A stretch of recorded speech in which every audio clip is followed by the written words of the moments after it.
Dead Woman's Photograph. Virgil Hoyt, a photographer's assistant in St. Paul, was a man with a keen eye for beauty.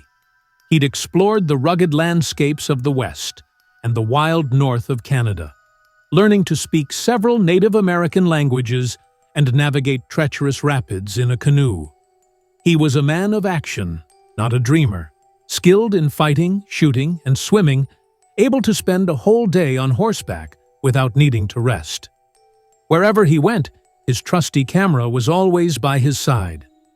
The world, he'd often say, puffing on his pipe, was created in 6 days to be photographed. Man, and especially woman, was made for the same purpose. Clouds weren't made for rain, trees weren't made for shade, they were made for the photographer. Virgil had a whimsical view of life, and he didn't like anything that spoiled his enjoyment. He absolutely hated going to houses of mourning to photograph the dead. The bad taste of it offended him, and he couldn't bear the thought of shouldering someone's grief, even for a short time. He'd rather paddle 1,000 miles up a freezing Canadian river than face sorrow. But, as an assistant photographer, it was a task he often had to do.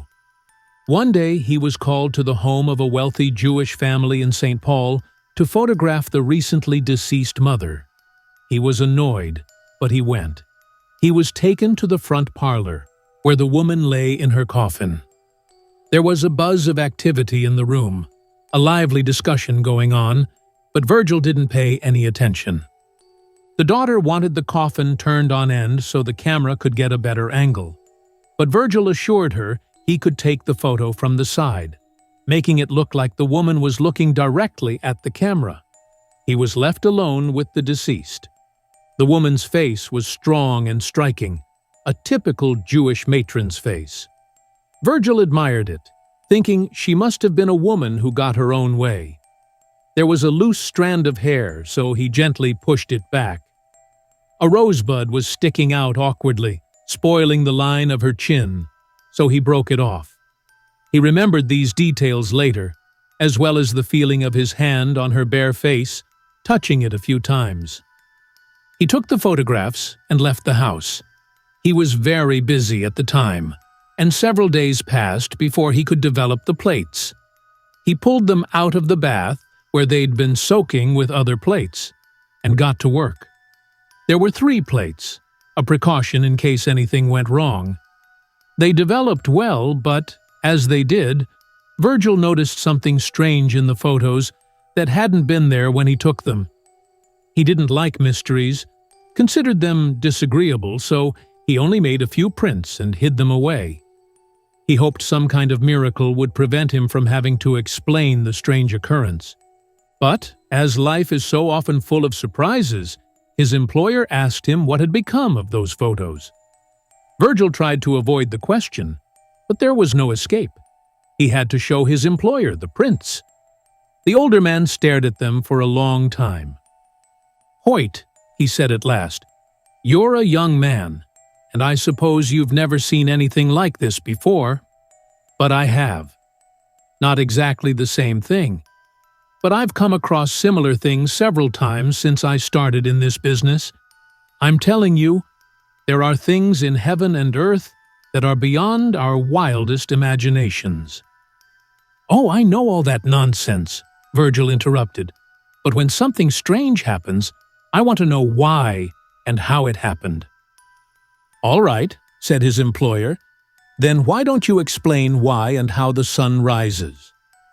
But he humored the younger man by examining the developing bath and the plates themselves. Everything seemed perfectly normal, but the mystery remained, unexplained. Virgil hoped the deceased woman's family would forget about the photographs, but of course, he was wrong. One day, the daughter came in and asked to see them. "To be honest," Virgil stammered, "they didn't turn out as well as we'd hoped." "Let me see them," the daughter insisted. "I'd like to look at them, anyway." "Well, now," Virgil tried to be soothing, as he felt it was best to be kind to women. To be honest, he was clueless when it came to women. I think it would be better if you didn't see them. There are reasons why." He rambled on foolishly. Of course, the woman said she was going to see those pictures without any further delay. So poor Virgil brought them out and placed them in her hand. He quickly ran for a pitcher of water, worried she might faint. For what the lady saw was this. A thick veil fell across her mother's face, the flowers, and the top of the coffin. The edges of the veil almost touched the floor. It covered her mother's features completely, not a single detail visible. "There was nothing over Mother's face," the daughter cried. "Not a thing," Virgil agreed. "I know, because I had to touch her face before I took the picture. I put some of her hair back from her brow." "What does it mean then?" asked the daughter. "You know better than me. There's no explanation in science.